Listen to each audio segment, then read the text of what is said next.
We will bring to the Iraqi people food and medicines and supplies and freedom. When we were first starting the reconstruction, there were 500 ways to do it wrong and 2 or 3 ways to do it right. What we didn't understand is that we were going to go through all 500. I was chairman of the National Intelligence Council. I was the director of strategic policy. Rumsfeld called me and handled humanitarian affairs, reconstruction.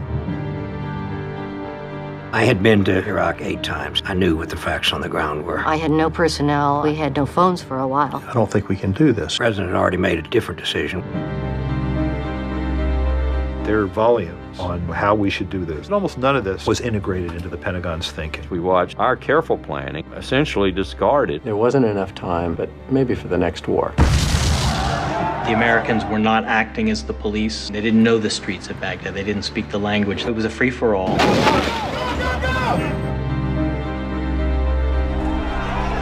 There was absolute lawlessness. We're in a transition period. Stuff happens. The Iraqi army was essentially standing there, waiting. The Iraqi army has been disbanded, and I was floored. You had huge ammunition dumps that weren't guarded. I'm standing there watching these insurgents pull out rockets and mortars and bombs, and the U.S. say to you, we just don't have enough people to cover it.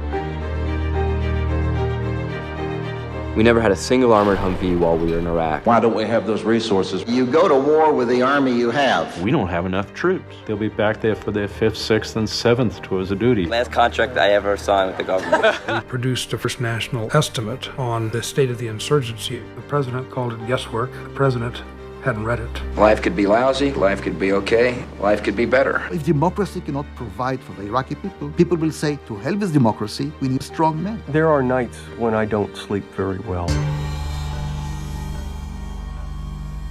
I just can't hold my peace any longer.